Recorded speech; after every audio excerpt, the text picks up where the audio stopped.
One of the worst feelings you can have when you're in the middle of a combat is you're good at a bunch of different things and you keep trying different actions and keep trying different spells and keep trying different things, and somehow they just keep making the rolls. You just can't seem to land a thing.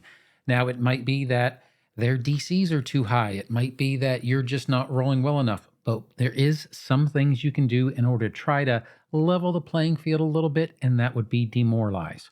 What you're trying to do when you're demoralized is you're trying to frighten the creature in order to ensure that they are just a little bit easier for your actions to take effect.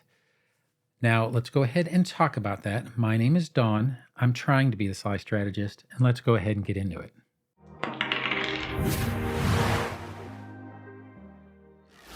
So, demoralize is an intimidation skill and it is untrained. So, pretty much anyone can do it. However, that training really does come in handy in order to raise up your rolls.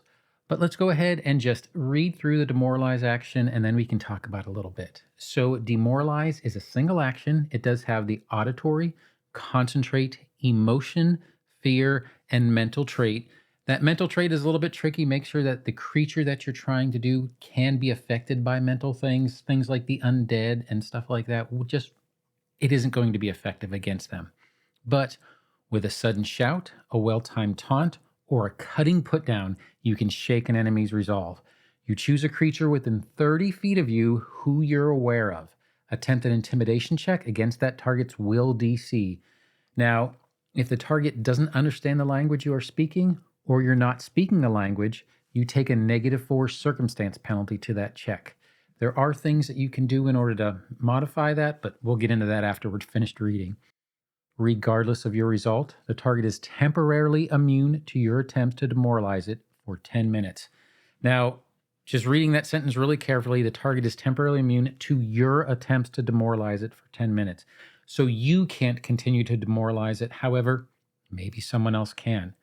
Now, critical success, the target becomes frightened 2. On a success, the target becomes frightened 1. Now, why is frightened so good? Well, we'll go ahead and throw it up here, but the frightened condition includes a status penalty equal to the value of the frightened condition to all checks and difficulty classes. So this is something that you can do in order to basically lower what their DCs are, what their checks are, and make it a little bit easier for your actions to have some kind of effect. The frightened condition value goes down by 1 at the end of the turn, unless there's something specifically mentioned to say that it won't go down at the end of the turn. There are certain things that happen. Well, I'm not going to go into every single case, but in general, the frightened condition value will go down at the end of the turn.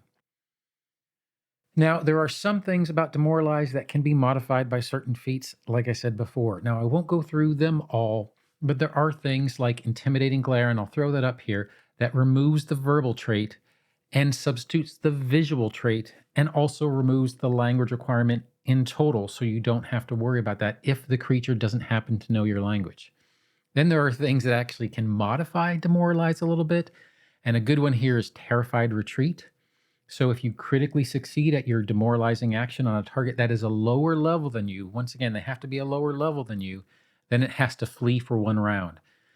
These type of feats, these type of modifications can make demoralize more effective and kind of get into battlefield control a little bit, making it useful in new ways. Now that we've kind of covered what demoralizing is, let's go ahead and take it to Foundry and kind of see how this would work in action. So in this particular case, we have our party, and our party includes our fighter, our kineticist, our rogue, and our cleric, and they are up against a hobgoblin soldier, a hobgoblin archer, and another hobgoblin soldier. Let's talk about how demoralize would work. So we've already rolled for initiative, and Emily is up first. So Emily is going to go ahead and target the hobgoblin soldier. And for Emily's first action, they are going to want to demoralize in order to try to make them easier to just clear out of the way. So we go to our actions and we go to demoralize. Now, with demoralize, you can see that wonderful animation, which I love so much, but you basically are attempting an intimidation check against that target's will DC. So we'll go ahead and do that intimidation check. And Emily failed. Therefore, it's a lost action. But Emily did have a +13, so it was definitely worth trying. Now let's see what would happen on a success.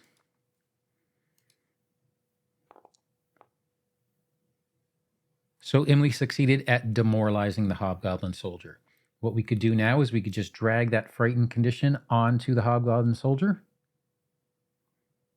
And now this Hobgoblin Soldier is going to have a status penalty equal to -1 because they are frightened 1 to all checks and difficulty classes.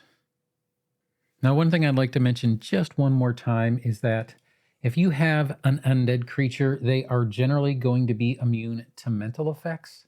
So therefore, this wouldn't work. So if Emily were to try to target this particular skeleton guard, and then were to attempt to try to demoralize that creature, you can see that there is a mental trait that is attached to that demoralize. And regardless of what was rolled, even with that critical success, the skeleton is not going to be demoralized at all, simply because it's immune to mental effects. So demoralize is one of those single actions that you can do that can really just change the whole battlefield to make things a lot easier, to make your attacks actually hit, to make your spells actually work, or for the creature a little bit harder.